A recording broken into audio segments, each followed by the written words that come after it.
فلا أقسم بمواقع النجوم وإنه لقسم لو تعلمون عظيم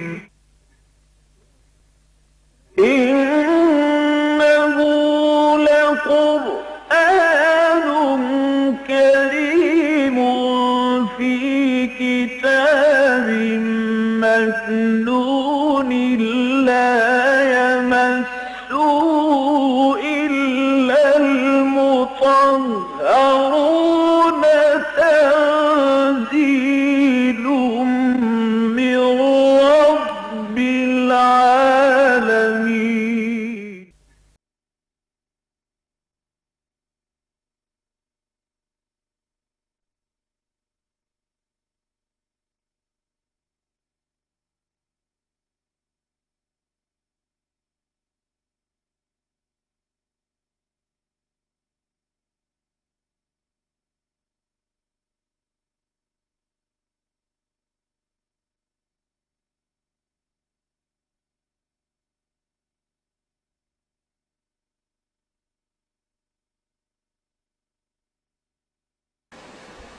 نحمده ونصلي على رسوله الكريم اما بعد فاعوذ بالله من الشيطان الرجيم بسم الله الرحمن الرحيم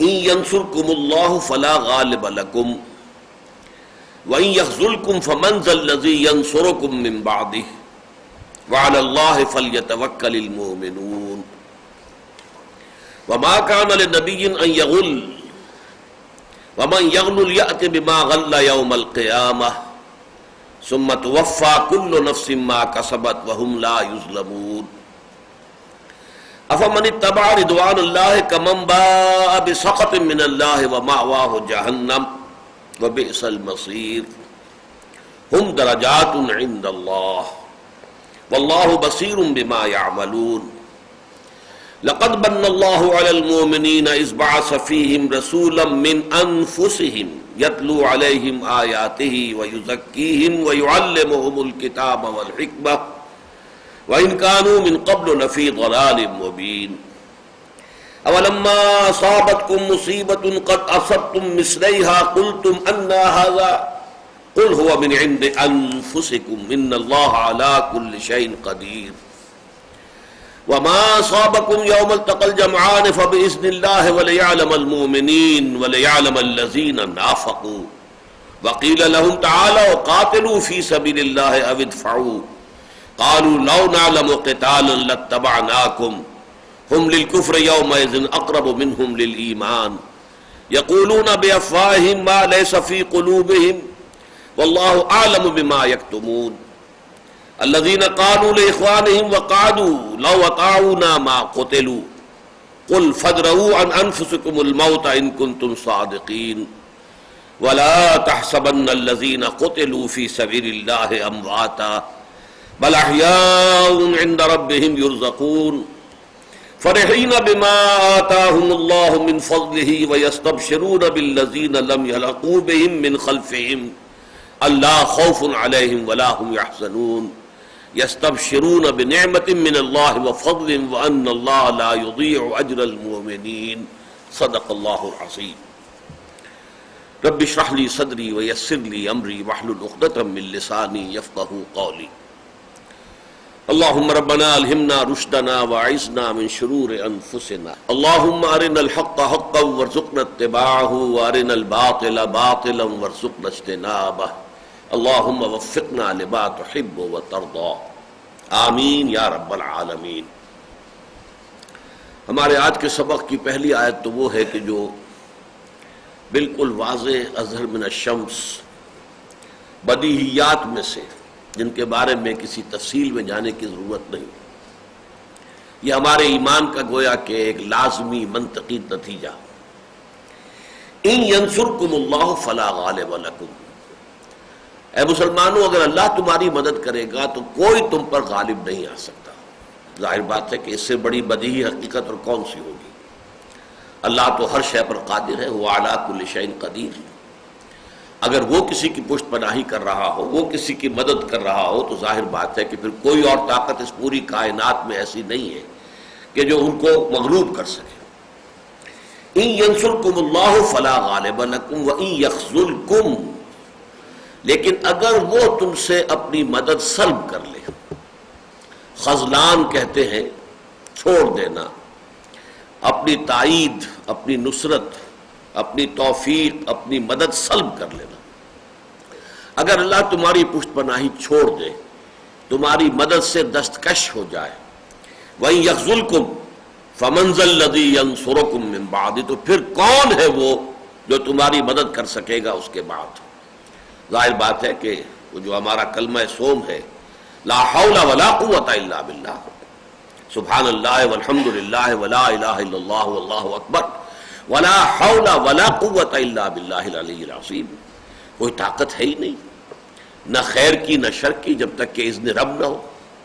تو ظاہر بات ہے کہ اللہ نے اگر دستکشی اختیار فرما لی، تمہاری مدد ترک کر دی، تو پھر ظاہر بات ہے کوئی طاقت دنیا کی ایسی نہیں ہے کہ جو تمہاری مدد کر سکے۔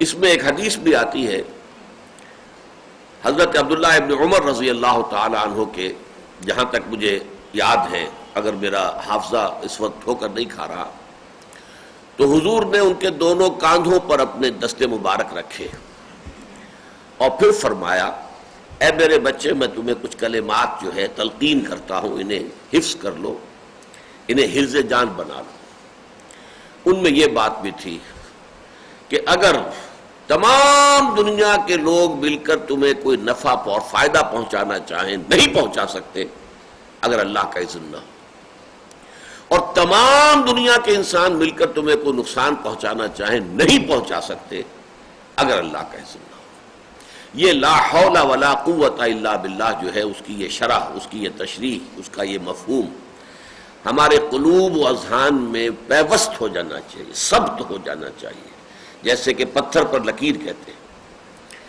اسی میں وہ دعا جو ہے اکثر جمعوں میں آپ سنتے ہیں، اللہم انصر من نصر دین محمد صلی اللہ علیہ وسلم واجعلنا منہم واخذل من خذل دین محمد صلی اللہ علیہ وسلم ولا تجعلنا معہ۔ یہ ہے وہ خذلان۔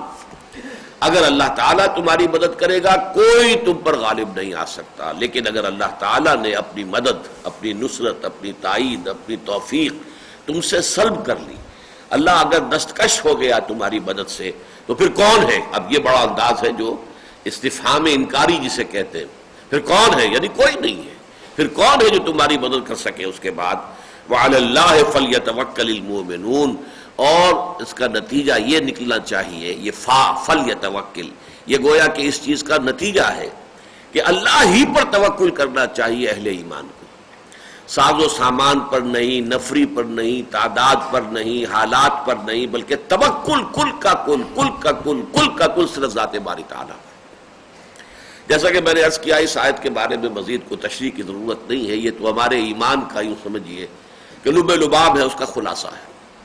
البتہ اگلی آیت ہے خاصی تفصیل طلب، اس میں کچھ اختلافی آراء بھی ہیں، مضمون بھی مشکل ہے۔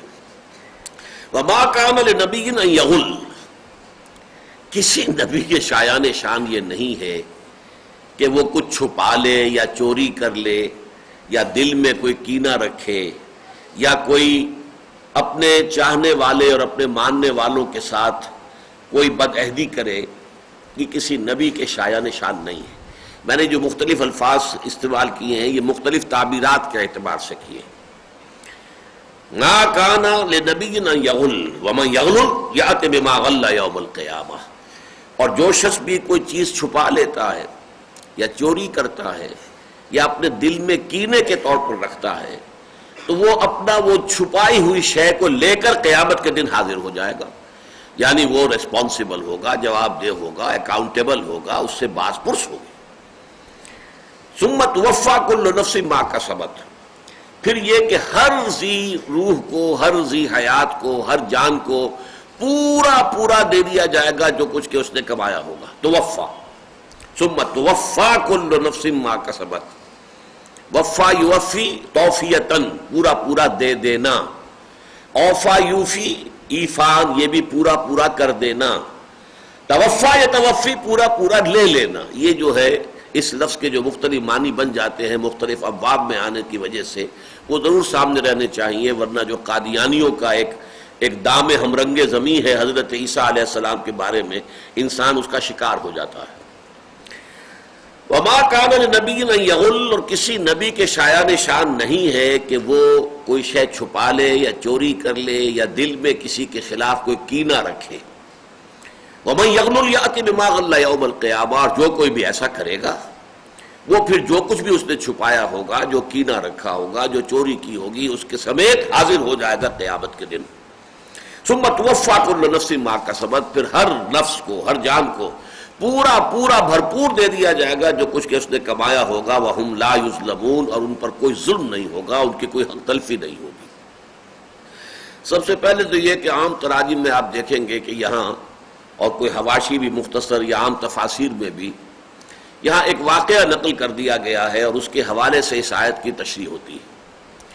حالانکہ وہ واقعہ بھی جو بیان ہو رہا ہے وہ ترمذی شریف میں ہے، ایک واقعہ ہے کہ مال غنیمت میں سے کوئی ایک شے گم ہو گئی تھی، کوئی چادر تھی یا تلوار تھی۔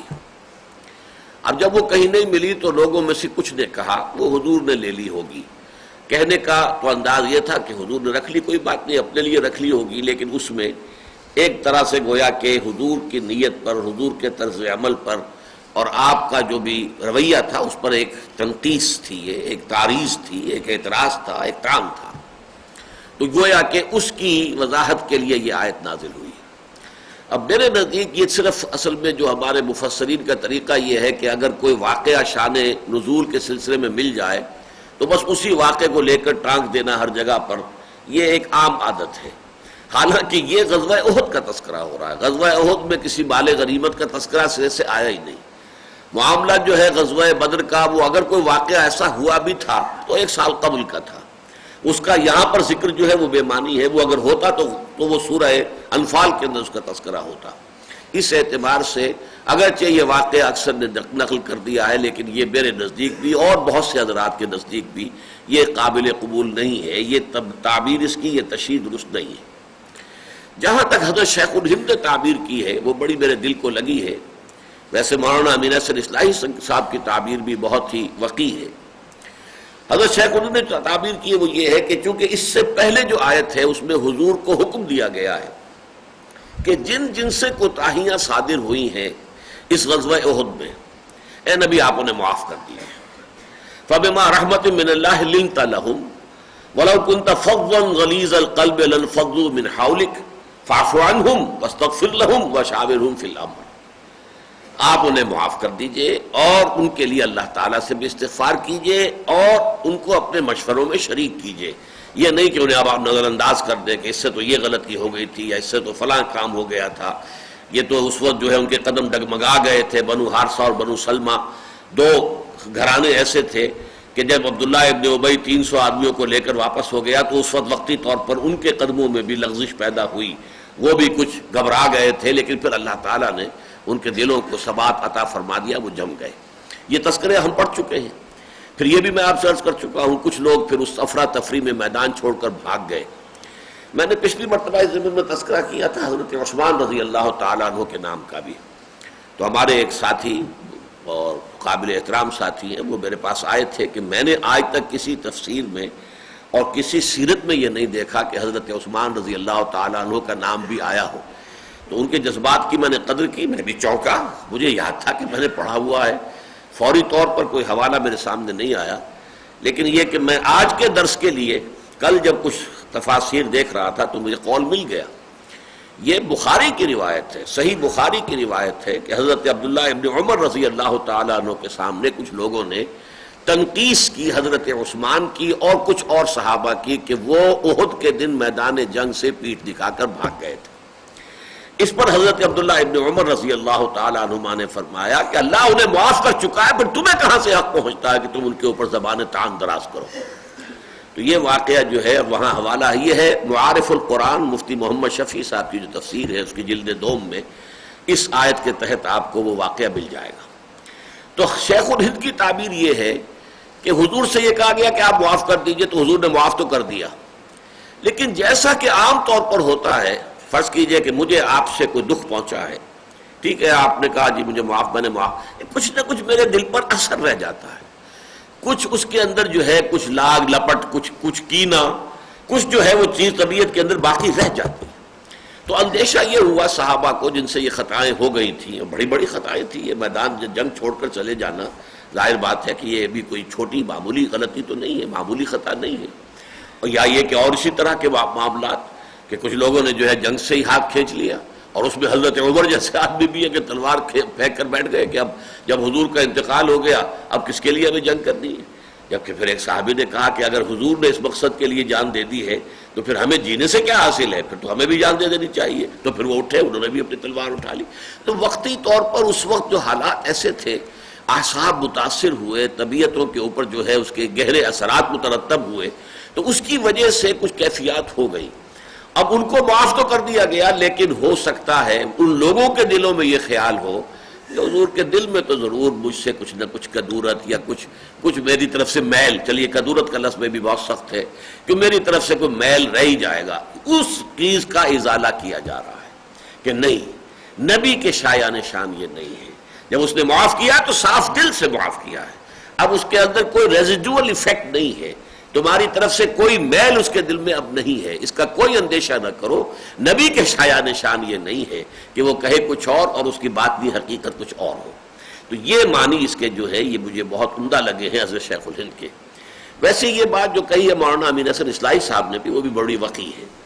انہوں نے یہ کہا ہے کہ اصل میں کچھ لوگوں نے اس طرح کی باتیں کی تھی، کی ہوں گی، کی تھی کے لیے تو کوئی ثبوت ہمارے پاس نہیں ہے، کی ہوں گی، کہ دیکھیں یہ جو محمد صلی اللہ علیہ وسلم مکے سے آئے، ہم نے انہیں پناہ دی، اب یہ اپنی حوصلہ مندیوں میں ہمیں گویا کہ بطور چارہ استعمال کر رہے ہیں، ہماری جانیں ہماری ہیں، جا رہی ہیں، لیکن یہ کہ در حقیقت یہ اپنی حکومت قائم کرنے کے لیے یا اپنا ایک اقتدار برپا کرنے کے لیے، اپنے لیے ایک فتح مندی حاصل کرنے کے لیے جو اپنی حوصلہ مندی ہے، جس کے لیے انگریزی کا بہترین لفظ ہے ایمبیشن، اپنی پرسنل ایمبیشنز کے تحت یہ ہماری جو جانیں ہیں تو ان کو جو ہے وہ بھیٹ چڑھا رہے ہیں، اس طرح کی بات، تو گویا کہ یہ بھی ایک طرح کی لوگوں کے ساتھ بدخواہی کا معاملہ، یہ بات جو ہے اس کا جواب دیا جا رہا ہے کہ نہیں، قطعاً نہیں، اس چیز کو ذہن سے نکال دو، کسی نبی کے شایان شان یہ نہیں ہے۔ لفظ غل قرآن مجید میں سورہ حشر میں آیا ہے،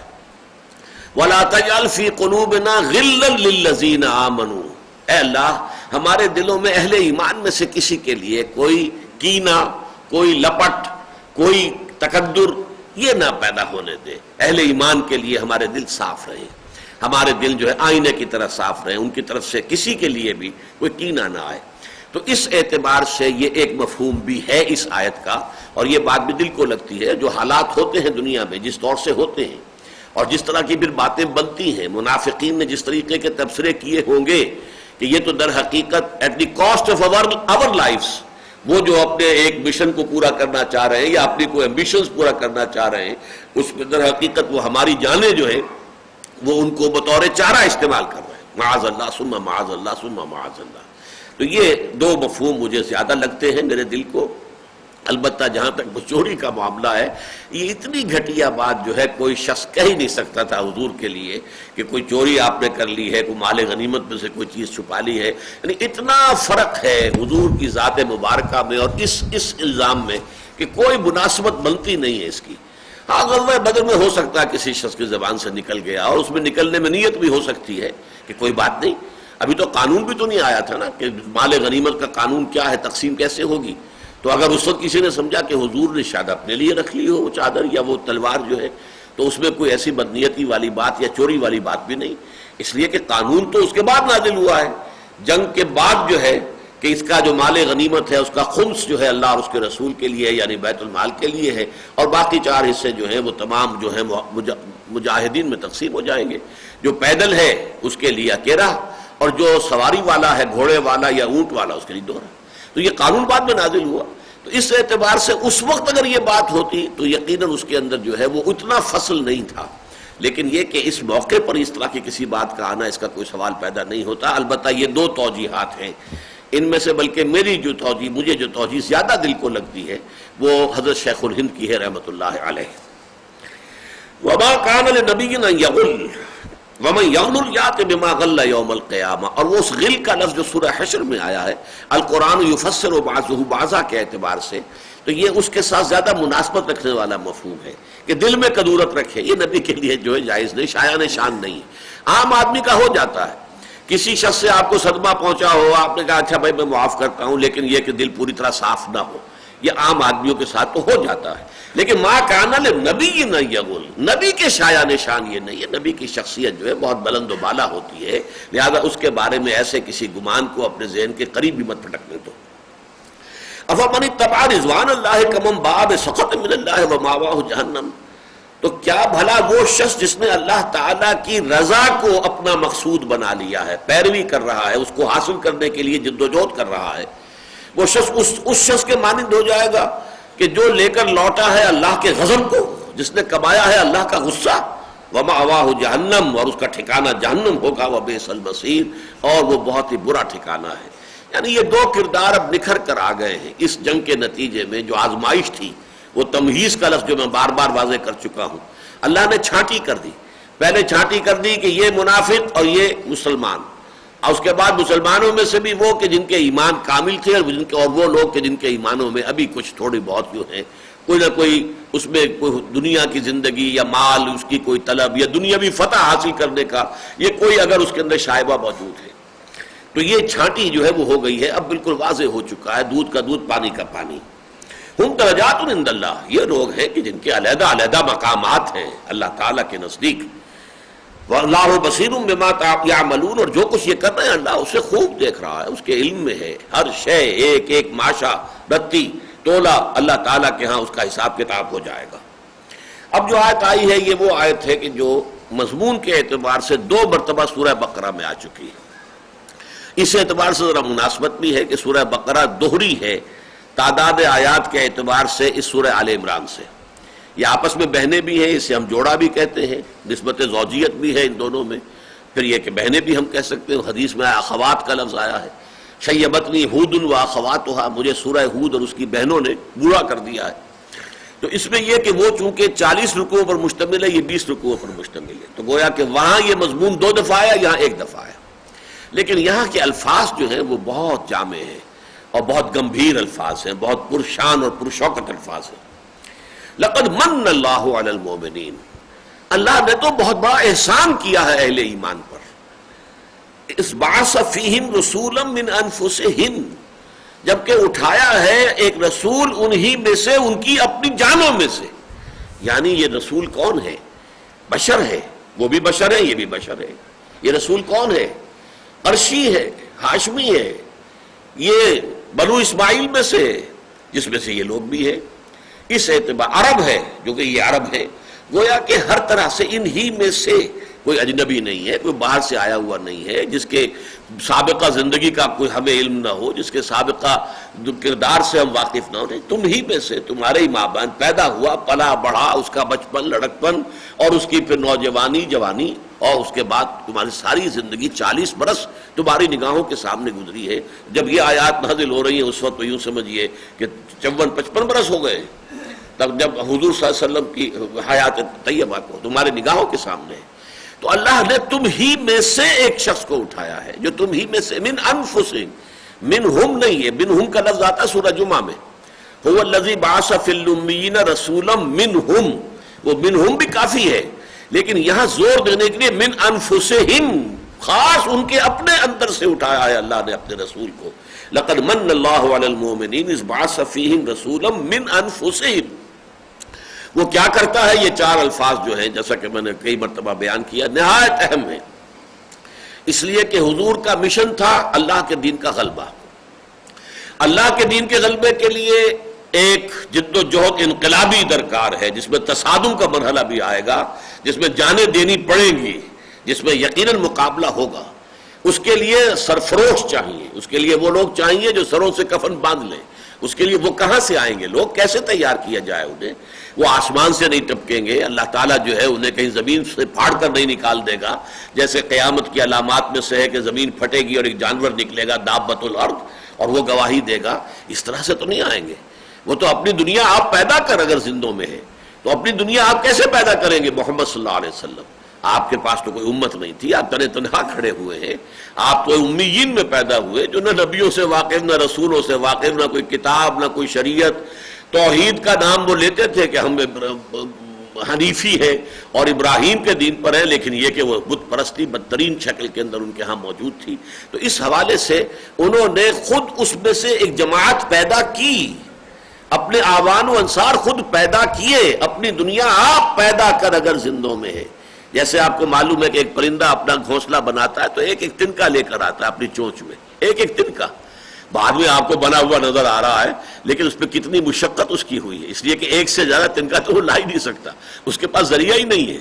تو جس طریقے سے حضور نے 10 برس میں بمشکل 125 آدمی جمع کیے، جس میں اتنی مشقت کی ہے کہ اللہ تعالیٰ کو بھی یہ کہنا پڑا ہے، اللہ اے ہمارے نبی اے رسول اتنی مشقت نہ جھیلیے، ہم نے آپ پر یہ قرآن جو ہے اس لیے نازل نہیں کیا تھا کہ آپ اس طرح کی مشقت میں مبتلا کریں، اپنے آپ کو کر لیں، آپ ان کے پیچھے پڑے ہوئے ہیں، آپ نے حق ادا کر دیا، بات واضح کر دیا، دفع کیجئے، ان کو جانے دیجئے، جہاں جانا چاہتے جائیں، جس گڑھے میں گرنا چاہتے ہیں گرے، آپ اس میں فکر کیوں کرتے ہیں؟ آپ اپنے آپ کو اس رنج میں ہلاک کر دیں گے۔ فَلَعَلَّكَ بَاخِعٌ نَفْسَكَ أَلَّا يَكُونُوا مُؤْمِنِينَ۔ اس درجے یوں سمجھیے کہ دل سوزی کے ساتھ، دلگیری کے ساتھ، اور صبح و شام اور رات کو کھڑے ہو کر پھر ایک ایک کا نام لے کر دعائیں کرنی اللہ کی جناب میں کہ اللہ فلاں کو تو ضرور میری جھولی میں ڈال دے۔ اس مشقت کے باوجود بمشکل 125 آدمی جو ہے 10 برس کی محنت، تو اس اعتبار سے، لیکن وہ محنت کس طور سے ہوئی ہے؟ وہ ہے یہ 4 الفاظ جو بہت اہم ہیں، اور یہ 4 دفعہ قرآن میں آئے، 2 دفعہ سورہ بقرہ میں، حضرت ابراہیم حضرت اسماعیل کی دعا، ربنا وبعث فیہم رسولا منہم یتلو علیہم آیاتک ویعلمہم الکتاب والحکمۃ ویزکیہم۔ پھر اس دعا کی قبولیت کا اعلان ہو گیا۔ یہ تو 15واں رکوع تھا، پھر یہ 18ویں رکوع کے اندر آ گئی بات، کما ارسلنا فیکم رسولا منکم یتلو علیکم آیاتنا ویزکیکم ویعلمکم الکتاب والحکمہ، اور پھر تیسری مرتبہ یہاں آ رہا ہے لقد من اللہ علی المؤمنین اذ بعث فیہم رسولا من انفسہم یتلو علیہم آیاتہ ویزکیہم ویعلمہم الکتاب والحکمہ وَإِن كَانُوا مِن قَبْلُ لَفِي ضَلَالٍ مُبِينٍ۔ یقیناً اس سے پہلے تو وہ کھلی گمراہی میں تھے، یہ قریش، یہ مکے کے لوگ، یہ عرب کے لوگ کھلی گمراہی کے اندر مبتلا تھے، لہذا ان کو اس گمراہیوں میں سے نکالنا کوئی آسان کام تھا، جان جوکھوں کا کام تھا، یہ لانا ہے جوئے شیر کا، اس میں سے یہ اللہ کے رسول نے محنت کی ہے۔ پھر چوتھی مرتبہ یہ سورہ جمعہ میں آیت آئی ہے، هو الذی بعث فی الامیین رسولا منہم یتلو علیہم آیاتہ، بین ہی یہی الفاظ آئے ہیں، پھر یتلو علیہم آیاتہ ویزکیہم ویعلمہم الکتاب والحکمہ وإن کانوا من قبل لفی ضلال مبین۔ تقریباً پوری آیت جو ہے جو کی تو ریپیٹ ہوئی۔ اس میں صرف اس وقت میں اس میں تو چونکہ میرا مکمل مضمون جو ہے موجود ہے، نبی اکرم صلی اللہ علیہ وسلم کا مقصد بعثت اور آپ کا بنیادی طریقہ کار کو میں نے 2 حصوں میں تقسیم کیا ہے۔ ایک ہے انقلابی جد و جہد، ایک ہے اس انقلابی جد و جہد کے لیے افراد کار، مین پاور فراہم کرنا۔ وہ 313 جو تھے میدان بدر میں، وہ کہاں سے آئے تھے، کس طور سے آئے تھے، کس محنت کے نتیجے میں آئے تھے، کیسے ان کی تربیت ہوئی تھی، یہ ہے اصل شے۔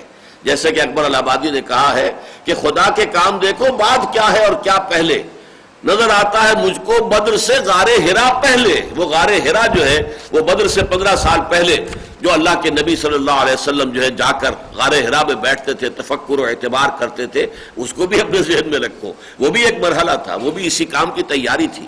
اور پھر 13 برس تک مکے میں جو تیاری ہوتی رہی ہے وہ ان 4 الفاظ کے حوالے سے ہے۔ اس کی بہترین تعبیر یہ ہے کہ دیکھیے قرآن کے ذریعے سے سلیم الفطرت لوگوں کو کھینچ لیا۔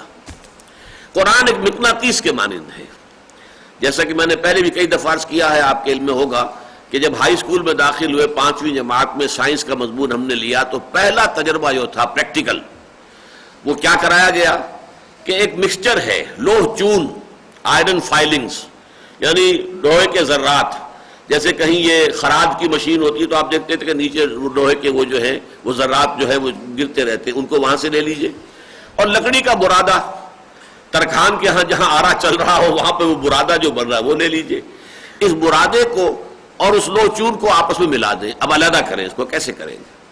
اب ایک ایک برادے کا حصہ اٹھائیں، ایک ایک جو ہے وہ لوہے کا جو ہے وہ ذرہ اٹھائیں تو قیامت ہو جائے گی، کیسے کریں گے؟ تو بتایا گیا ایسا کرو کہ ایک میگنیٹ لے لو، مقناطیس، اسے اس میں گھماؤ پھراؤ، لوہا سارا کا سارا چپک جائے گا، میگنیٹ کے ساتھ برادہ رہ جائے گا، بڑی آسانی سے الرجی ہوگی۔ بعد ہی یہی معاملہ ہے کہ معاشرے کے اندر لوگ ایسے تھے جن کی طبیعت میں ابھی سلامتی کچھ نہ کچھ تھی۔ ابو بکر صدیق جیسے لوگ بھی تو موجود تھے جنہوں نے کبھی بھی کسی بت کو سجدہ نہیں کیا، وہ موحد ہیں، پیدائشی طور پر موحد ہیں۔ حضرت عثمان کا معاملہ بھی یہی ہے۔ ان سے پہلے جو حضرت سعید ابن زید جو ہیں، جو کہ عشرہ مبشرہ میں سے ان کے جو والد تھے زید، حضور پر وحی کی آمد سے پہلے ان کا انتقال ہو گیا ہے، لیکن وہ بھی موحد کامل تھے، اور وہ کعبے کے پردے پکڑ پکڑ کر یہ کہتے تھے کہ اللہ میں صرف تیری بندگی کرنا چاہتا ہوں، کیسے کروں مجھے پتہ نہیں ہے، کیسے تیری بندگی کروں۔ تو یہ لوگ تھے۔ پھر کچھ ایسے بھی لوگ تھے کہ جن کے اندر سلامتی بھی تھی، لیکن کچھ اوپر پردے بھی آ گئے تھے، کچھ اوپر جو ہے گرد و غبار بھی آ گیا تھا آئینہ قلب کے اوپر، کچھ لوگ ایسے تھے جو اندر سے بالکل سیاہ ہو چکے تھے، جن کے قلوب اپنی بدعمالیوں کی وجہ سے۔ اب ان کو علیحدہ علیحدہ کرنا، چھانٹی کرنا، تو قرآن وہ میگنیٹ تھا، یتلو علیہم آیات۔ یہی وجہ ہے کہ حضور جہاں گئے قرآن پڑھ کر سنایا، جہاں قرآن پڑھ کر سنایا جو سلیم الفطرت لوگ تھے وہ کھینچ کر آ گئے، وہ میگنیٹ تھا، اس نے اس کو کھینچ لیا۔ کچھ لوگوں کے دلوں پر پردے تھے، آہستہ انہیں کچھ وقت لگ گیا، ان پردوں کے ہٹنے میں، گرد و غبار کے صاف ہونے میں کچھ وقت لگ گیا، لیکن قرآن ہی ہے جو کھینچ کر لایا ہے۔ اس قرآن مجید کے ذریعے سے انہوں نے پہلے لوگوں کو یوں سمجھیے کہ انقلاب کے لیے ریکروٹ کیا، بھرتی کیا۔ پہلے یہ بھرتی ہوئی ہے تو آگے چل کر ان کی ٹریننگ ہے، ان کی ٹریننگ اب کیا؟ تزکیہ، انہیں پاک کرنا۔ جیسے جیسے اب ان کے اندر ایمان گہرا ہوتا جائے گا، ان کے اندر جو ہے اللہ پر یقین، آخرت کا یقین گہرا ہوتا جائے گا، جو برے اعمال ہیں، جو برے خیالات اور برے نظریات اور غلط تصورات کی بنیاد پر ہوتے ہیں۔ ظاہر بات ہے جیسے ایک درخت ہے، درخت کے اوپر پتے لگے ہوئے ہیں، ان پتوں کو غذا کہاں سے آ رہی ہے؟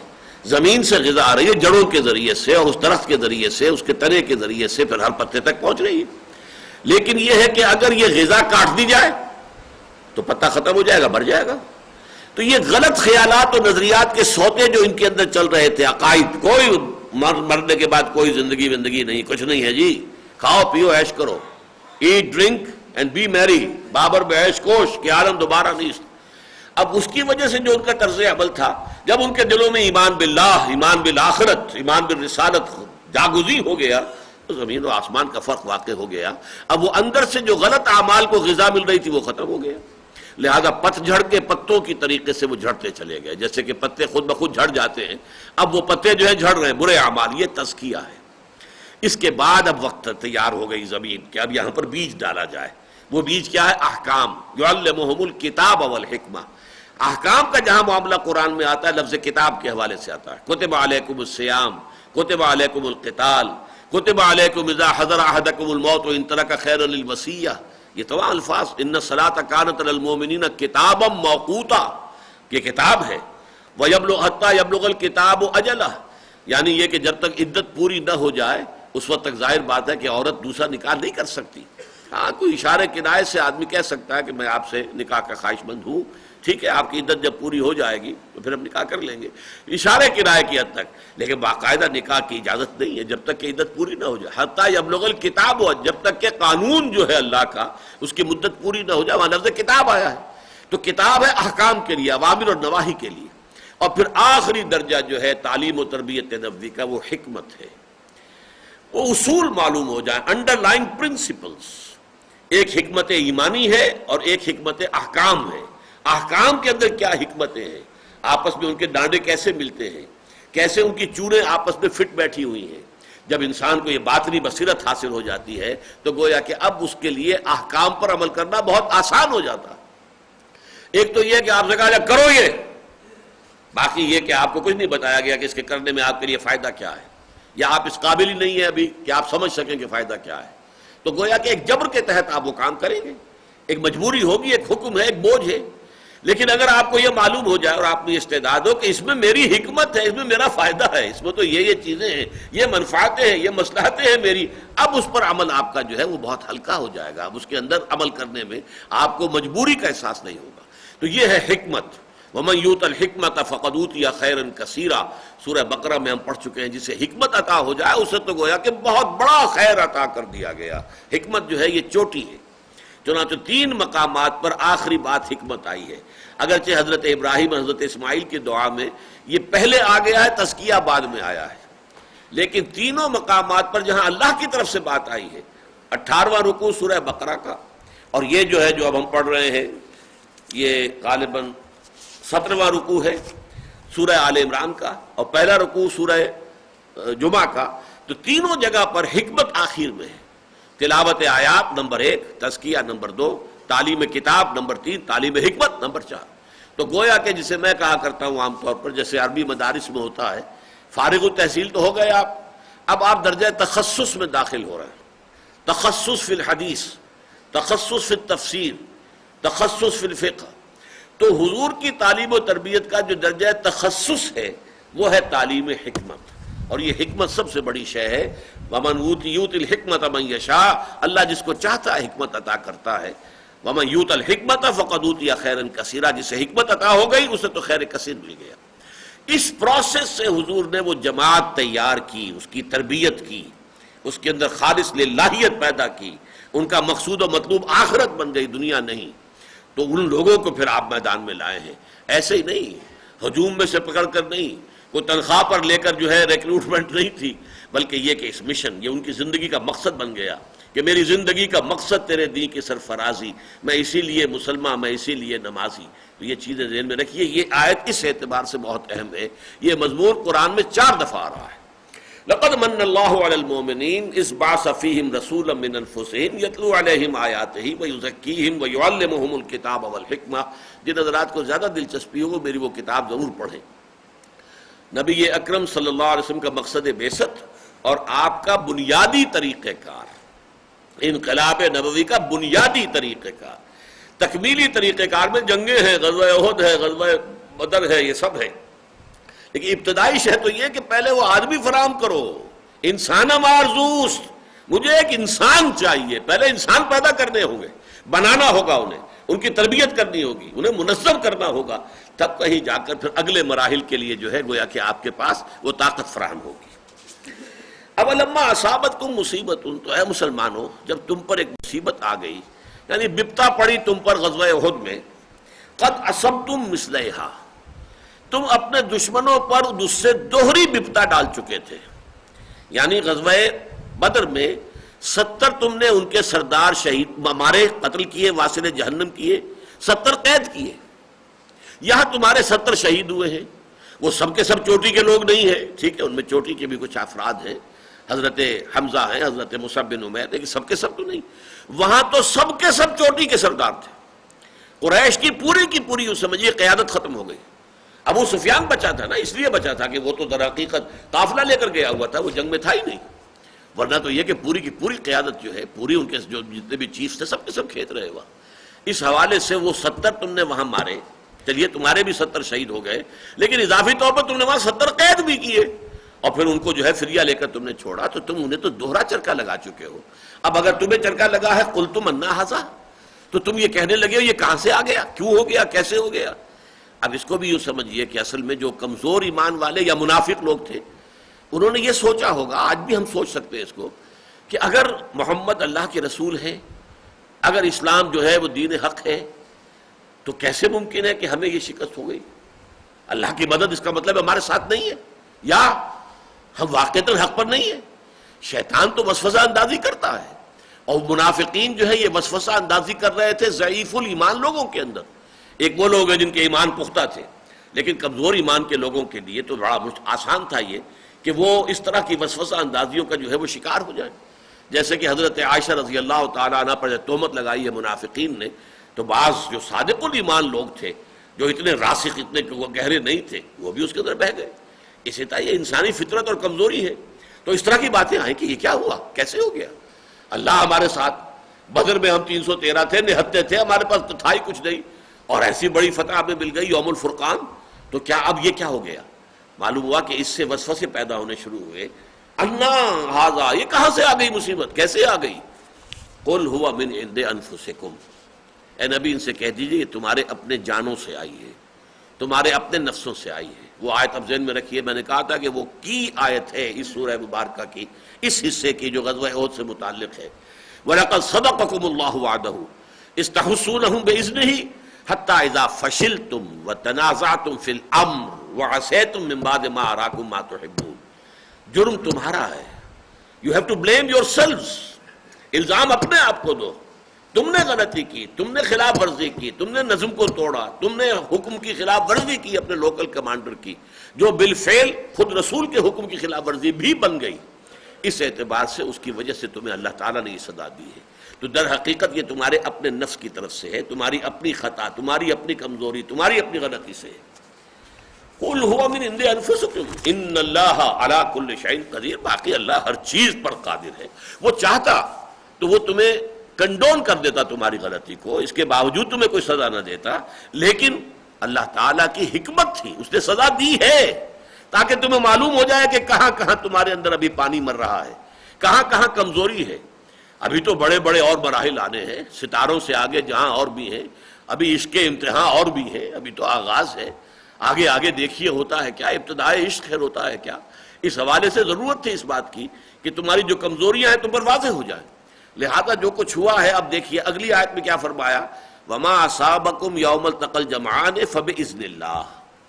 جو بھی بپتا تم پر پڑی ہے اس دن، جس دن کی دو فوجیں جو ہیں آپس میں لڑی اور بد مقابل ہوئی، جن کی مٹبھیر ہوئی، تو وہ اللہ کے اذن سے ہوا. اذن رب کے بغیر نہیں ہوا. اذن رب کے بغیر ایک پتا بھی جنبش نہیں کر سکتا. یہ ہمارا ایمان ہے. اذن رب کے بغیر، اذن رب کے بغیر کوئی شخص گناہ نہیں کر سکتا. اللہ کا اذن ہوتا تو گناہ کرتا ہے. اللہ کی رضا اور ہے، اذن اور ہے. اللہ نے آپ کو اجازت دی ہے، تم چاہو تو رات کو جاؤ چوری کرو، اور چاہو تو جاؤ رات کو انہی گھڑیوں میں کسی مسجد میں جا کر اور خالص تنہائی میں مسجد میں اور کوئی نہ ہو تو نوافل ادا کرو. It's your choice, go ahead. چوری کرنے جا رہے ہو تو اذن ہے اللہ کی طرف سے، اس لیے کہ اللہ نے تمہیں آزادی دی ہے. تو جب آزادی دی ہے تو وہ اذن دیتا ہے. تو جو کچھ ہوا ہے وہ ہوا، اس کا اصل سبب تو تمہارے اندر سے ابھرا.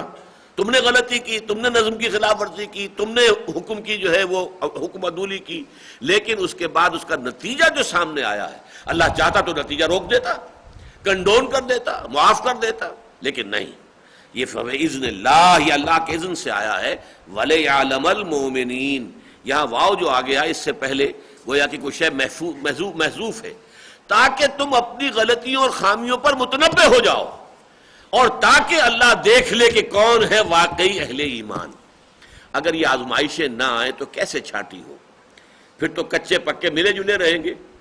پھر تو اناج اور بھس جو ہے وہ ملا جلا رہے گا. اناج کو بھس سے علیحدہ کرنا ہے تو اللہ تعالیٰ کی طرف سے آزمائشیں آتی ہیں تو اس کی یہ حکمت ہے. وَلِيُمَحِّصَ الَّذِينَ آمَنُوا، یہ بھی ہم پڑھ چکے ہیں. اور وَلِيُمَحِّصَ مَا فِي قُلُوبِكُمْ، اہل ایمان کے دلوں میں، ایمان میں اگر کہیں کوئی تھوڑا بہت شائبہ میں لگا ہوا ہے دنیا کی محبت کا اور مال و دولت دنیا کا، تو ظاہر بات ہے کہ اس سے بھی اللہ نے تمہیں پاک کرنا ہے. تو یہ جو تمحیص ہے اللہ کی، یہ در حقیقت انہی آزمائشوں کے ذریعے سے ہوتی ہے. وَلِيَعْلَمَ الَّذِينَ نَافَقُوا، اور تاکہ اللہ تعالیٰ دیکھ لے ان کو جو کہ منافق ہیں.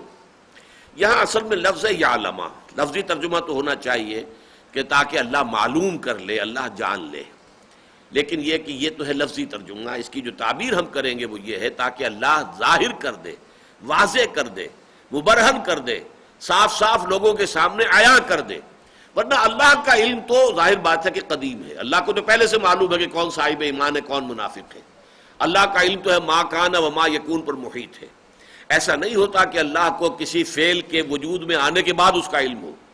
اہل سنت کے نزدیک یہ نہیں ہے. ہاں اہل تشیع مانتے ہیں، اس کے لیے ان کے ہاں لفظ ہے بدا. اللہ کو بدا بھی ہوتا ہے. بدا سے مراد کیا ہے کہ کوئی شے اللہ کے علم میں پہلے نہیں تھی، اب آ گئی. اب واقعہ جو ہے ظہور پذیر ہوا تو اللہ کے علم میں آیا. جیسے ہمیں ہوتا ہے، ہمیں کیا معلوم کہ کیا ہونے والا ہے، جب ہو گیا تو ہمیں پتہ چل گیا کہ یہ ہو گیا. لیکن اسی پر وہ قیاس کرتے ہیں اللہ کے علم کو بھی. لیکن یہ معتزلہ کا اور اہل تشیع کا خیال ہے. اہل سنت کا خیال یہ نہیں. اللہ کا علم قدیم ہے، ہر شے کو حاوی ہے. البتہ جہاں یعلم کا لفظ آتا ہے وہاں مراد ہے تاکہ اللہ ظاہر کر دے، واضح کر دے، مبرہن کر دے، کھول دے یا دیکھ لے. وَلِيَعْلَمَ الْمُؤْمِنِينَ، اللہ دیکھ لے کون ہے واقعتاً اہل ایمان. وَلِيَعْلَمَ الَّذِينَ نَافَقُوا، اور جان لے اور دیکھ لے کون ہے منافق. وَقِيلَ لَهُمْ تَعَالَوْا قَاتِلُوا فِي سَبِيلِ اللَّهِ، اور ان سے یہ کہا گیا آؤ بھائی آؤ، چلو اللہ کی راہ میں جنگ کرو. اب ادفعوا، یا دفاع ہی کرو، دفاع ہی کرو. اگر تم چلو گے ساتھ تو ظاہر بات ہے کہ ایک زیادہ ہماری جو ہے نفری نظر آئے گی تو دشمن پر کوئی رو پڑ جائے گا، شاید کہ جنگ ٹل جائے، جنگ کی نوبت نہ آئے، دشمن کو مصالحت کرنے پر آمادہ ہو جائے۔ یہ قول جو ہے اس کے بارے میں عام طور پر تو یہ خیال ہے کہ یہ جو لوگ 300 کی تعداد میں غزوہ احد میں عین میدان جنگ سے واپس گئے تھے ان کا تذکرہ ہے۔ میرا ذاتی خیال یہ واللہ عالم کہ یہ در حقیقت مدینے سے جو منافق نکلے ہی نہیں، یہ تو وہ لوگ تھے 300 جو نکل تو آئے تھے حضور کے ساتھ، 1000 میں شامل تھے، اور اس کے بعد وہاں سے واپس گئے ہیں، جبکہ صبح کے وقت جو ہے صف بندی ہو رہی تھی کہ ادھر سامنے نظر آ رہے ہیں کفار مشرکین، وہ اپنی صفیں درست کر رہے ہیں، ادھر مسلمان صفیں درست کر رہے ہیں۔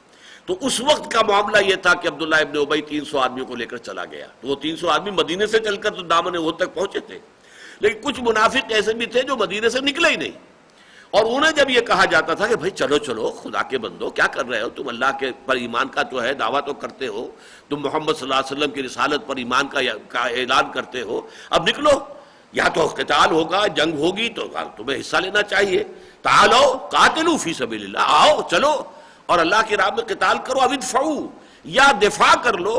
یعنی یہ کہ اگر زیادہ بڑی جمعیت ہماری وہاں نکل کر کھڑی ہو جائے، فرض کیجئے کہ ان کے جو ہے 3000 آئے تھے تو 3000 ہی مقابلے میں یہاں نکل کے آ جائیں، تو ظاہر ہے انہیں بھی پھر سوچنا پڑے گا، غور و فکر کرنا پڑے گا، اور ہو سکتا ہے کہ یہ ٹل جائے معاملہ، دفاع ہو جائے، مدافعت ہو جائے۔ قالوا لو نعلم قتالا لتبعناکم، انہوں نے کہا اگر ہم سمجھتے کہ کوئی جنگ ہونی ہے تو ہم لازماً تمہارے ساتھ جاتے، جنگ ونگ کوئی نہیں ہونی ہے۔ اب یہ بھی مشکل مقام ہے اس سورہ مبارکہ میں کہ اس سے مراد ان کی کیا تھی۔ ایک تو یہ کہ یہ سب نورا کشتی ہے، اس کی کوئی حقیقت ہی نہیں، ہم جانتے ہیں کوئی جنگ ونگ نہیں ہونی ہے، یہ ادھر سے بھی قرشی آئے ہوئے ہیں، ادھر بھی محمد کے ساتھ جو ہے مہاجرین قرشی ہیں، یہ سب آپس میں بھائی بھائی ہیں، یہ سب نورا کشتی ہو رہی ہے، یہ کچھ جنگ ہونی نہیں۔ یا یہ اس کے معنی بعض لوگوں نے یہ لیے ہیں کہ کوئی ڈھنگ کا معاملہ ہو، کوئی برابر کی چوٹ ہو، تب تو جنگ کے لیے ہم جائیں، یہاں تو معاملہ جو ہے بہت ہی مختلف ہے، لہذا یہاں پر جانا ہم تو اپنے گھروں میں بیٹھ کر دفاع کریں گے جو دفاع کرنا ہے۔ واللہ عالم اس کا مفہوم کیا ہے۔ اگر ہم جانتے کہ جنگ ہونی ہے، یا اگر ہم سمجھتے کہ کوئی واقعی جنگ کا معاملہ یہ صحیح ہے تو ہم چلتے تمہارے ساتھ۔ ہم للکفر یومئذ اقرب منہم للایمان، وہ لوگ اس دن ایمان کے مقابلے میں کفر سے قریب تر تھے۔ اب منافق کون ہوتا ہے؟ منافق جو ہے وہ کفر اور ایمان کے درمیان جو ہے وہ جیسے پینڈولم ہوتا ہے ایک گھڑے کا، کلاک کا، ادھر سے ادھر ادھر سے ادھر، مذبذبین بین ذالک۔ قرآن مجید میں یہ حقیقتیں زیادہ جو ہیں اگلی صورت میں جا کے واضح ہوں گی، سورہ نساء میں۔ لا الہ ہؤلاء ولا الہ ہؤلاء، منافق نہ ادھر ہوتا ہے نہ ادھر ہوتا ہے۔ ایک طرف وہ ہیں کہ جو اللہ کے دین کو ختم کرنے کے لیے میدان میں ڈٹ کر آ گئے، وہ بھی اپنی جانیں ہتھیلی پر رکھ کر آئے ہیں۔ ایک طرف وہ ہیں جو اللہ کے دین کے دفاع کے لیے، غلبے کے لیے آ گئے ہیں، اور انہوں نے بھی سر اپنے ہتھیلیوں پر رکھ لیے۔ ایک یہ ہے کہ کچھ ادھر ہے کچھ ادھر ہے، نہ ادھر ہے نہ ادھر ہے، مذبذبین بین ذالک، پینڈولم کی طرح ادھر سے ادھر ادھر سے ادھر جو ہے۔ تو یہ جو ان کی کیفیت ہے در حقیقت اس میں ایمان، اسی کو وہاں پر بیان کیا گیا ہے سورہ نساء کے اندر ہی، ان الذین آمنوا ثم کفروا ثم آمنوا ثم کفروا ثم ازدادوا کفرا۔ یہ ہے منافق کا معاملہ جو ہے، اوپر سے تو وہ ہر وقت مسلمان ہی ہے، لیکن اندر خانے اس کا جو ہے کچھ ذرا کبھی ایمان کی طرف تھوڑا سا میلان ہو گیا، پھر جو ہے وہ کفر آ گیا، پھر کچھ ایمان کی طرف تھوڑی سی جو ہے پیش قدمی کی، پھر کفر کی طرف پیش قدمی ہو گئی، تو یہ پینڈولم ان کا سوئنگ کرتا رہتا ہے۔ تو فرمایا اس دن یہ لوگ جو ہیں وہ ایمان کی نسبت کفر سے قریب تر تھے، ان کا پینڈولم جو ہے وہ کفر کی طرف جو ہے جا کر جم گیا تھا۔ یقولون بافواہہم ما لیس فی قلوبہم، وہ اپنے دلوں سے، اپنے منہوں سے وہ باتیں کہہ رہے تھے جو ان کے دلوں میں نہیں تھی۔ واللہ اعلم بما یکتمون، اور اللہ خوب جانتا ہے جو کچھ کہ وہ چھپا رہے تھے۔ یعنی اگر انہوں نے یہ کہا تھا کہ یہ تو سب جو ہے نورا کشتی ہے، کوئی جنگ ونگ نہیں ہونی، تو بھی جھوٹ بول رہے تھے، اور اللہ کو معلوم ہے کہ یہ کیا چیز چھپا رہے ہیں، اصل میں تو جنگ میں جانا نہیں چاہتے، لیکن کہہ یہ رہے کہ جنگ ہونی نہیں ہے۔ اور دوسرے یہ کہ یہ جو کہہ رہے ہیں کہ یہ تو بہت ہی جو مقابلہ جو ہے بڑا ان ایکول ہے، تو یہ بھی در حقیقت وہ اپنی جانیں بچانے کے لیے کہہ رہے تھے۔ الذین قالوا لاخوانہم، یہی وہ لوگ ہیں جنہوں نے اپنے بھائیوں کے بارے میں کہا، وقعدوا، خود بیٹھ رہے گھروں کے اندر، نہیں نکلے اللہ کی راہ میں، لو اطاعونا ما قتلوا، اگر انہوں نے بھی ہمارا کہنا مانا ہوتا تو قتل نہ ہوتے۔ دیکھو چلا گیا فلاں، میں نے روکا تھا، میرا بھائی وہ جو ہے کوئی اوسی کوئی خزرجی بیٹھ کر گھر میں افسوس کر رہا ہے، دیکھو میں نہیں گیا تھا، میں نے اپنے بھائی کو بھی روکا تھا، مت جاؤ، چلا گیا، مارا گیا نا، اگر نہ گیا ہوتا تو نہ مارا جاتا۔ الذین قالوا لاخوانہم وقعدوا، خود بیٹھے رہے، درا حال ہے کہ وہ بیٹھ گئے تھے، جنگ میں کے لیے نہیں نکلے، انہوں نے اپنے ان بھائیوں کے بارے میں کہا کہ جو شہید ہو گئے، لو اطاعونا ما قتلوا، اگر وہ ہمارا کہنا مان لیتے تو قتل نہ ہوتے۔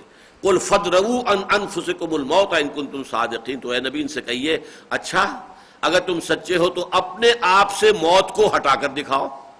موت تو تمہیں یہاں بھی آ کر دبوچ لے گی، آج نہیں تو کل تو مرنا ہی مرنا ہے. کیا تمہارے پاس اختیار ہے موت سے بچنے کا؟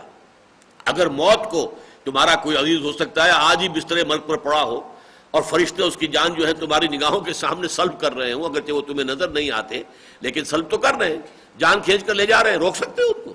جیسا کہ سورہ واقعہ میں بیان فرمایا گیا ہے فلولا اذا بلغت الحلقوم وانتم حينئذ تنظرون ونحن اقرب اليه منكم ولكن لا تبصرون فلولا ان كنتم غير مدينين ترجعونها ان كنتم صادقين. ہے اگر تمہارے اندر طاقت اور اپنے اس عزیز کی جان کو واپس لے لو نا، کھینچ لو، فرشتوں سے جھپٹ لو اگر تمہارے اندر طاقت ہے. قل فادرؤوا عن انفسکم الموت ان کنتم صادقین. اب اس کے بعد پھر وہ مضمون آ گیا ہے جو سورہ بقرہ میں ہم پڑھ چکے.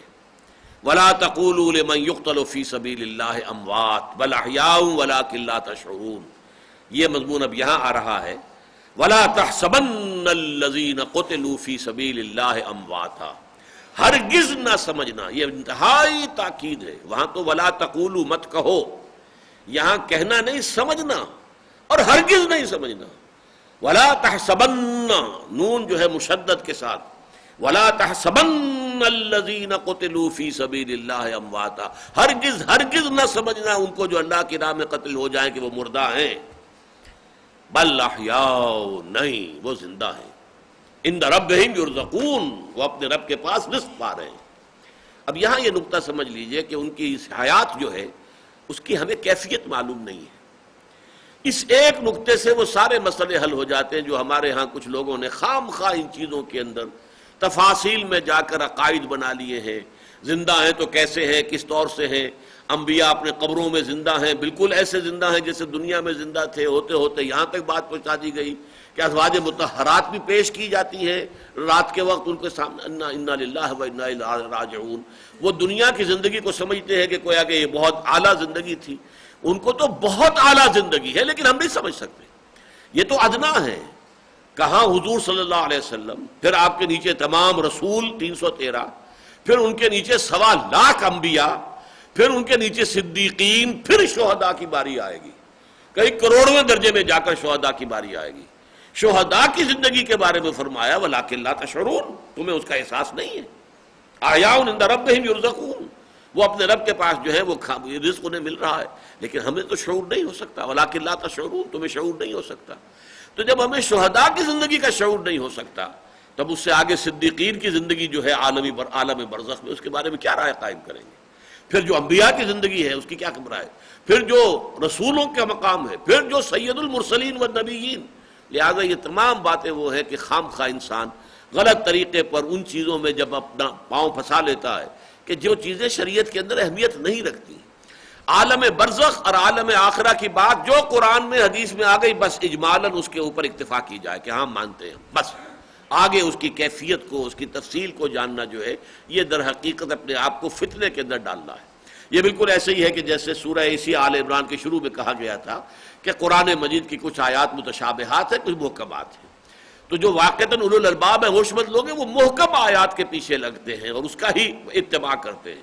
اور جن کے دلوں میں کجی ہوتی ہے، فتنہ ہوتا ہے، وہ فتنہ پیدا کرنے کے لیے متشابہات کے چکر میں پڑتے ہیں. ان کی بات شرع اور ان کے بارے میں معین کرنا ان کے مفہوم کو وہ خام خواہ اپنے اوپر تکلیف مالا یطاق، جو ذمہ داری ان پر ڈالی نہیں گئی ہے، وہ اپنے اوپر لے لیتے ہیں. فرحین بما آتاہم اللہ من فضلہ، وہ تو خوشیاں منا رہے ہیں، فرحاں شاداں ہیں اس پر کہ جو اللہ تعالیٰ نے ان کو دیا ہے اپنے فضل سے. وَيَسْتَبْشِرُونَ بِالَّذِينَ لَمْ يَلْحَقُوا بِهِم مِّن خَلْفِهِمْ، اور وہ خوشیاں بنا رہے ہیں، خوشخبریاں حاصل کر رہے ہیں ان لوگوں کے بارے میں بھی جو ابھی پیچھے رہ گئے ہیں، ان کے ساتھ ملے نہیں ہیں. یعنی اگر 700 افراد شریک ہوئے تھے غزوہ احد میں تو 70 شہید ہوئے نا. شریک تو 700 تھے تو 630 تو باقی رہ گئے پیچھے. ان کے بارے میں بھی وہ کہتے ہیں اللہ کرے کہ ان کو بھی یہ مقام نصیب ہو جو مقام ہمیں نصیب ہوا ہے. کاش کہ ان کے علم میں آ جائے اللہ کی یہ نعمتیں، اللہ تعالیٰ کی طرف سے یہ عنایتیں ہیں، اللہ نے ایسا ہمارا استقبال کیا ہے، ہمارے لیے یہ کچھ اللہ تعالیٰ نے فراہم فرمایا ہے. تو تو جو لوگ آئیں وہ بھی پیچھے آئیں، اسی راستے پر آئیں، اسی طرح جام شہادت نوش کریں، اسی طریقے سے ان تمام اعزازات اور اکرامات جو اللہ تعالیٰ کی طرف سے ہمیں ملے ہیں وہ انہیں بھی ملیں۔ اللہ خوف علیہم ولا ہم یحزنون، کہ ان پر بھی نہ کوئی خوف ہو اور نہ ہی وہ کسی حزن سے دوچار ہو۔ یستبشرون بنعمت من اللہ وفضل، وہ خوش وقت ہو رہے ہیں، خوشیاں منا رہے ہیں، فرح و شاداں ہیں اور اللہ تعالیٰ کی نعمت اور اس کے فضل سے جو کہ ان کو مل گئی ہے۔ وَأَنَّ اللَّهَ لَا يُضِيعُ أَجْرَ الْمُؤْمِنِينَ، اور اس بات سے کہ اللہ تعالیٰ اہل ایمان کے اجر کو ضائع کرنے والا نہیں ہے۔ یہ حقیقت ان پر تو منکشف ہو گئی جب انہوں نے اللہ کے اس اجر کو دیکھ لیا، جیسا کہ وہ ہے الحمدللہ الذی ہدانا لہذا۔ جب اہل جنت جنت میں داخل ہوں گے تو کہا جائے گا، وہ کہیں گے اس وقت الحمدللہ الذی ہدانا لہذا، اس اللہ کا شکر ہے کہ جس نے ہمیں یہاں تک پہنچا دیا۔ تو جب پہنچ گئے تب تو انہیں یقین ہو گیا نا کہ اللہ تعالیٰ اہل ایمان کے جو اجر اور ثواب ہے اسے ضائع نہیں کرتے۔ یہ یقین اس درجے تک انہیں اس وقت حاصل ہو چکا ہوگا، خود بھی ہوں گے فرح و شادہ۔ البتہ یہ جان لیجئے کہ اس کے بارے میں جنت میں ایک داخلہ وہ ہے جو کہ قیامت کے بعد ہونا ہے، اس طرح کی یہ داخلہ جو ہے اس کے بارے میں حدیث میں یہ الفاظ آئے ہیں کہ ان کی ارواح کو اللہ تعالیٰ جنت کے پرندوں کی شکل دے کر اور وہ جنت کے درختوں کے اوپر جو ہیں وہ اس کے پھلوں کو کھاتے ہوئے اس وقت بھی پھر رہے ہیں۔ اس طرح حضرت جعفر طیار کے بارے میں فرمایا تھا حضور نے کہ اللہ تعالیٰ نے انہیں 2 پر عطا کر دیے ہیں اور وہ جنت کے اندر بہو پرواز ہے۔ تو کیا کیفیت ہے؟ بس اس میں جو بات ہمیں حدیث سے مل جائے، حدیث صحیح ہے اگر تو پختہ ہے، متواتر ہے، صحیح ہے، تو یقیناً اس کے اوپر ہمارا عقیدہ بھی قائم ہو جائے گا۔ لیکن اگر یہ کہ اس درجے کو نہیں ہے تو ٹھیک ہے، کوئی مانتا ہے تو مان لے، نہیں مانتا نہ مانے، اس میں کسی عقیدے کے لیے جو ہے لازم نہیں ہے کہ اس بات کو عقیدہ بنا لیا جائے۔ لیکن اس سے آگے جانا، اس سے آگے جا کے تفاصیل کے میدان کے اندر قدم رکھنا، یہ در حقیقت اپنے آپ کو فتنوں کے اندر ڈالنے سے مراد ہے۔ وَلَٰكِنَّكُمْ فَتَنْتُمْ أَنفُسَكُمْ، تم نے خود اپنے آپ کو فتنوں کے اندر مبتلا کر لیا، اور اس کی ہمارے ہاں بہت سی مثالیں موجود ہیں۔ بڑے جھگڑے ہو رہے ہیں ان چیزوں کے اندر کہ جن کے اندر آپ سے کوئی ذمہ داری نہیں کہ آپ اس کے بارے میں کوئی عقیدہ قائم کریں، آپ اجمالاً بس بات مانتے ہیں، اللہ اللہ خیر صلی اللہ۔ ہم جاتے ہیں قبر پر، کسی قبر پر یا قبرستان میں، السلام علیکم یا اہل القبور یغفر اللہ لنا ولکم انتم سلفنا ونحن بالاثر، یہ ثابت ہے حضور سے، ہم یہ کہہ دیں گے۔ اب انہوں نے سنا کہ نہیں سنا وہ جانے، اور اگر سنا ہے تو انہوں نے جواب دیا کہ نہیں دیا وہ جانے، ہمیں اس سے کیا سروکار ہے؟ ہمیں تو حضور کے ایک عمل کی پیروی کرنی ہے، السلام علیکم یا اہل القبور یغفر اللہ لنا ولکم انتم سلفنا ونحن بالاثر۔ ہمیں کہا گیا حضور کی قبر پر جاؤ تو سلام کرو، لیکن یہ کہ یہاں دور سے کھڑے ہو کر سلام کرتے رہنا جو ہے اس کا کوئی ثبوت نہیں۔ سلف سے ثبوت مل جائے اور حضور کا کوئی قول مل جائے تو ہم سر آنکھوں پر، جیسے قرآن میں کہلوایا حضور سے، قل ان کان للرحمن ولد فانا اول العابدین، اے نبی ان سے کہہ دیجیے اگر رحمان کا کوئی واقعی بیٹا ہوتا تو سب سے پہلے میں اس کو پوچھتا، میں اس کی بندگی کرتا، وہ ہے ہی نہیں کوئی۔ اسی طریقے سے اگر کوئی ثبوت مل جائے تو پھر ہمیں کیا ہے، ہمیں کیا اعتراض ہے اس میں، اس حوالے سے۔ لیکن احتیاط اس میں ہے، جو عمل ثابت ہے صحابہ کرام سے، عمل کے اعتبار سے اپنے آپ کو اسی تک محدود رکھا جائے۔ ما انا علیہ واصحابی کا یہی حاصل ہے اور یہی اس کا تقاضا ہے۔ بارک اللہ لی ولکم فی القرآن العظیم ونفعنی وإیاکم بالآیات والذکر الحکیم۔